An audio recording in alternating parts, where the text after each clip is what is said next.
Hey everyone, it's Nick from Mossy Creek with this week's fly fishing forecast. Today is October 23rd. It's Monday.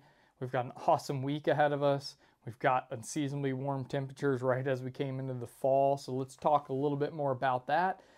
We had our first hard frost last night, but it's going to warm up pretty quick. Like I said, by like Tuesday, Wednesday into Saturday, we're looking at like high 77 into like low 80s most days. So really warm, comfortable weather to be out there. Unfortunately, there's no moisture coming with that. We didn't get any last week. So as far as water levels go locally, we're going to be kind of same song and dance. So we'll talk a little bit more this week about some of the other options that you can do. And as expected, if we get that moisture that we need so badly, we'll give you an update. But unfortunately, no updates for now. So let's talk locally a little bit. Mossy Creek and South River are going to be some of your better trout options. Those are our spring creeks that still hold pretty good water in these really low drought events.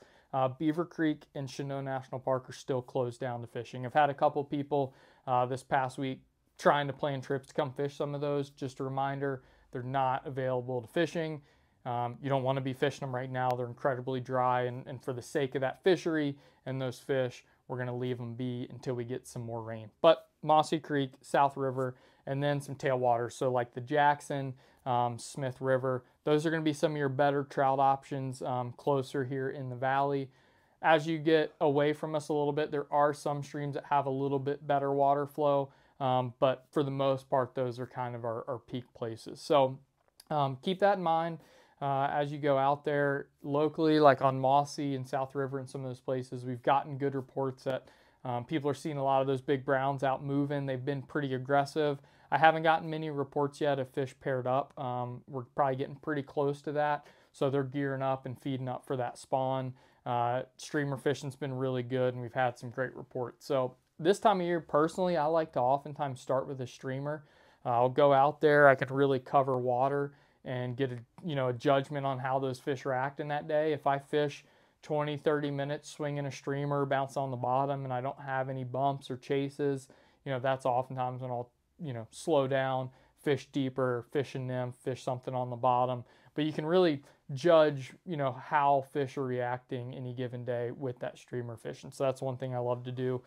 Sculpin patterns like the near enough sculpin, bugger changers, thin mints, anything like that that's kind of small and natural that you can swing under an undercut, or you can dead drift like a sculpin on the bottom. I like flies like that can kind of do double duty. They can be really effective. As far as nymphs go, there's not a whole lot really specific that you need to fish. I like having some zebra midges or rainbow warriors for those clear, bright days when fish are spooky, but pheasant tails, hare's ears, any attractor like that you like to fish is typically going to get it done.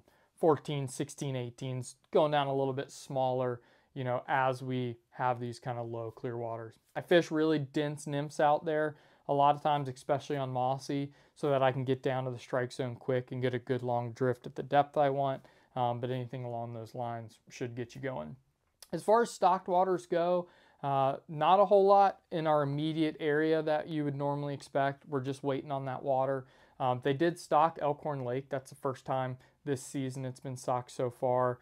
Switzer's always got trout in it. So those reservoirs can be a really good option. Some other reservoirs in the state, Douthat, Mint Springs, some of those places are going to be great trout fishing options as well. So if you're newer to that, might be worth the day to go out there and do some exploring. Most of these lakes and reservoirs, if you have access to a kayak or a canoe or a john boat, it's going to help you out just with getting out where you can make some good casts and cover water. If you don't have that, don't let that keep you from going fishing.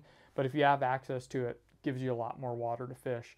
You can take a floating line to fish, just about anything. You'll see fish coming up in pods and feeding on the surface. Probably little blueing olives or midges, but keep an eye out for that. And then if you have a sinking line or like a sinking leader you can add to it, I like to also fish streamers and stuff. If I'm not finding pods of fish or seeing stuff, you can cover structure, drop-offs, and just cover a little more water as you're finding them. So take advantage of that. Go fish a lake. If you're not used to it, this is a great time of year. A lot of those fish with the cooler temperatures are up on the surface and aren't as hard to find as you think sometimes they can be. Big lakes and ponds can be daunting just because there's a lot of water to cover, but if you put in the time or just are there at the right time, it can be super rewarding. So add that to your repertoire this fall, especially as we're waiting on some water, and you might find a whole new style of fishing that you really enjoy. West Virginia is in the middle of a big kind of fall push with stocking. They've got lists on their DNR site of where they've stocked. There'll be more coming this week, but if you're willing to jump over the mountain, they've got a little bit more water than us and a lot more options. A lot of those freshly stocked places, your Attractor style flies are going to do well. Crelexes, woolly buggers, crystal buggers, squirmies, eggs, pheasant tails, hothead pheasant tail, that type of stuff are great flies for kind of drawing attention from those fish. As you get a little bit south and west of us, they have stocked some of the areas like in Bath County. They've stocked upper parts of the Jackson, the cow pasture, the bull pasture, some of those places. So you do have some more options that way.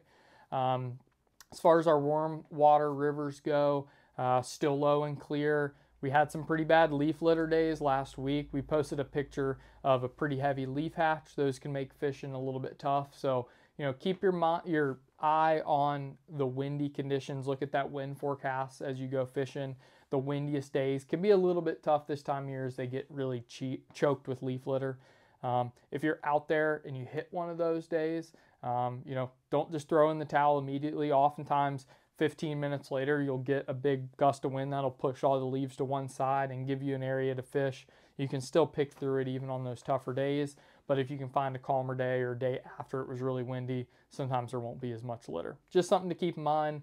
The musky fishing's been good, so if you're willing to go out there and kind of pick that apart, it can give you a lot of good fishing. And you've got kind of the fall patterns with our smallmouth, fishing those deeper holes, fishing a little bit slower.